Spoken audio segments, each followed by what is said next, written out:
You aren't tired because you're working too hard. You're tired for a much deeper structural reason. In this explainer on critical thinking, we're going to completely dismantle where your intellectual exhaustion is actually coming from. You are tired because your mind is carrying walls it never inspected. This is the rude awakening claim right at the heart of Richard Paul and Linda Elder's brilliant book, Critical Thinking. They argue that your mind isn't some perfectly rational judge. It's an unaudited courtroom. And that fatigue you're feeling, it's literally the physical toll of defending decisions you made long before you actually thought them through. Most of us treat critical thinking like a performance badge, right? Like a trivia game to prove how smart we are.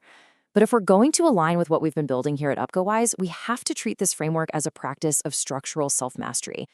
Your exhaustion doesn't come from a lack of intelligence. It comes from the massive daily strain of retroactively defending your own unexamined impulses. A beautiful answer can hide a rotten question. Just think about the reality of that for a second. You're sitting in a quiet room, a decision is waiting, and you reach for the sharpest, most impressive sentence you can find. It sounds like deep thought. But too often, we confuse the strain of self-defense with the honesty of actual thinking.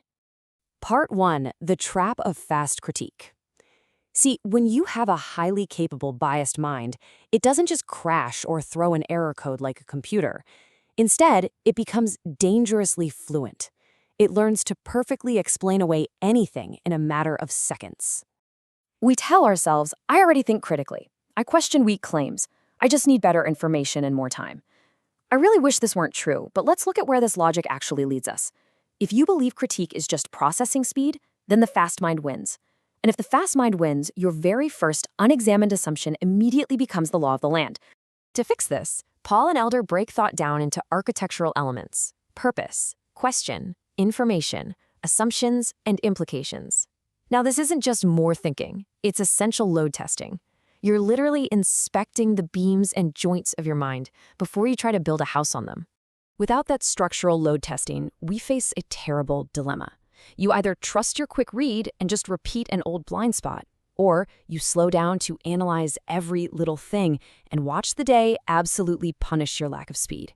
Both choices feel like a failure. And why is that? Because they both treat thinking as speed control instead of structural integrity. So we have to stop and ask, what assumption must be true here? Notice how uncomfortable that feels. The mind that feels the most critical, the mind that answers the fastest, is often the most heavily armored against that exact question. Part 2, the assumption audit. This brings us right to the core of critical thinking, that uncomfortable truth that your smartest, most impressive evidence-backed answers might just be entirely cosmetic. We often assure ourselves, I'm careful because I gather evidence. I wait until the facts are strong. But here's the catch. Evidence strictly obeys the question placed above it. A deeply flawed, completely unexamined question will gladly collect mountains of highly accurate evidence just to support itself. It flows exactly like this. Purpose creates a question.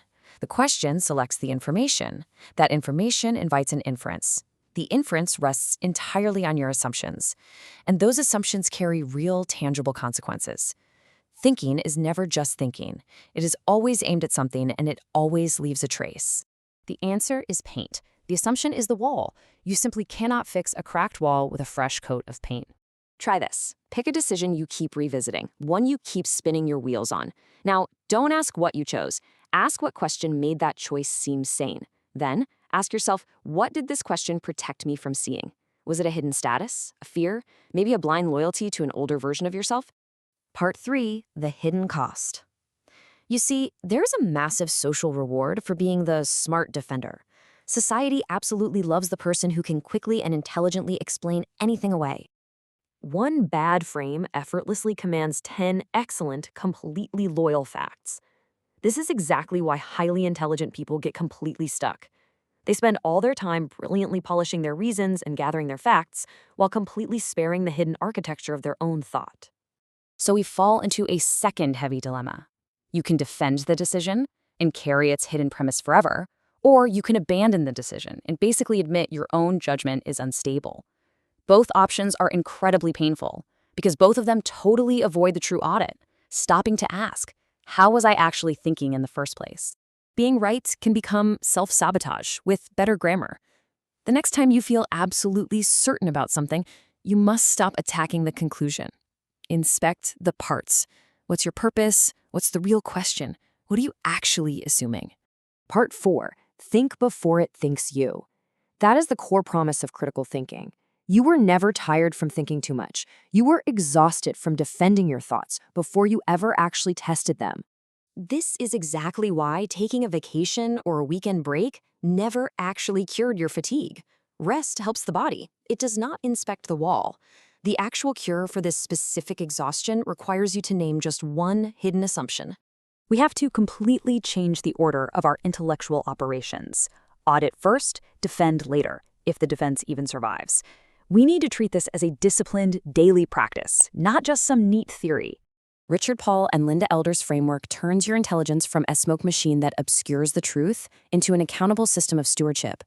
The real question is whether your thinking can be examined while it is still warm. Can you catch it before it solidifies into a permanent wall? Inspect the architecture. Think before the thought thinks you.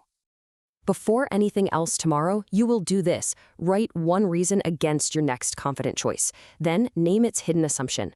If you don't, you've chosen to stay exactly where you are. Continue the internal transformation at upgowise.com.